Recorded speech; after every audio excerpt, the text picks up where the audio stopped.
Hello guys. जैसा कि आप लोग जानते हैं कि एनडीए में पूछे जाने वाले सबसे इम्पोर्टेंट टॉपिक से हम बात कर रहे हैं दृढ़ पिंड जिसको बोलते हैं, जिसे बोलते हैं रिजिड बॉडी। मतलब किसी पिंड का पर एक बाहुबल जब लगाने से दूसरे कणों के मध्य जब कोई पारस्परिक विस्थापन ना हो, अर्थात कणों के सापेक्ष स्थिति अपरिवर्तित रहे, तो यह पिंड दृढ़ पिंड कहलाता है। जैसा दृढ़ पिंड इसको बोलते हैं जिसमें एक बाहुबल लगाया जाए, जैसा कि हम इसमें बता रहे हैं आपको। बाह्य लगाते हैं और उसी कणों के मध्य पारस्परिक विस्थापन ना हो, ठीक है, तो उसी को रिजिड बॉडी कहते हैं। आप समझेंगे अभी, अब आपको एग्जांपल के तौर पे समझाएंगे। आप उसके बाद देखिए, द्रव्यमान केंद्र जो होता है, सेंटर ऑफ मास जिसको बोलते हैं। जैसे सेंटर ऑफ मास बेसिकली आप पेड़ पे देख लीजिए, उस पे जब कोई पौधा या कुछ गिरता है तो वो सेंटर ऑफ मास होता है।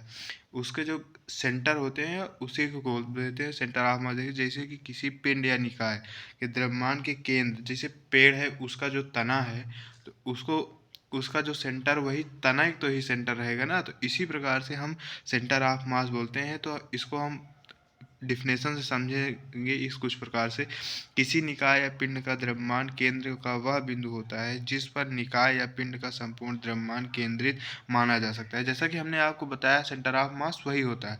और ये एनडीए में लगभग बार बार लॉजिकल क्वेश्चन पूछे गए हैं, 2024 में भी हो सकते हैं पूछे जाएं अभी, क्योंकि हम भी इसी की तैयारी कर रहे हैं। तो आप जैसा कि जानते हैं, उसके बाद बाह्य बलों को इस बिंदु पर लगने से निकाय की गति अपरिवर्तित रहती है। मतलब इसमें कोई जब फोर्स लगते हैं तो कोई दिक्कत उतनी खास होती नहीं है। जब इसमें कोई फोर्स लगता है तो गति अपरिवर्तित हो जाती है, मतलब इन डायरेक्शन में वो दूसरे डायरेक्शन में चली जाती है। तो एन कणों के समूह के लिए माना जाता है। तो ith कण के द्रव्यमान एम आई तथा इसके निर्देशांक X Y Y Z Z I हो, तो इसी प्रकार से द्रव्यमान केंद्र आपने क्या क्या पढ़ा। देखिए, हमारा टॉपिक क्या था आज, द्रव्यमान केंद्र और घूर्णन गति, centre of mass and rotational movement motion.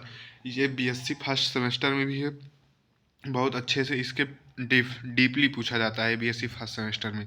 और उसके बाद विभिन्न विभिन्न पिंडों के द्रव्यमान केंद्र, centre of mass for different bodies, एक क्षण के लिए यक्स जीरो हो जाता है। देखो, जब मतलब सेंटर ऑफ मास, जब कोई भी सेंटर होता है, जैसे आप एग्जांपल ले लीजिए, सर्कल है, उसका जो सेंटर होगा अगर कोई एक क्षण के लिए होगा तो उसका यक्स जीरो हो जाएगा।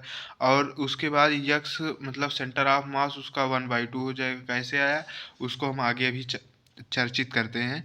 किसी आयताकार, वर्गाकार या गोल प्लेट का द्रव्यमान केंद्र इसके केंद्र पर स्थित होता है। मतलब सेंटर ऑफ मास वही उसी कहते हैं जो मूल बिंदु, जिसको बोलते हैं मेन पॉइंट, उसी को बोलते हैं सेंटर ऑफ मास।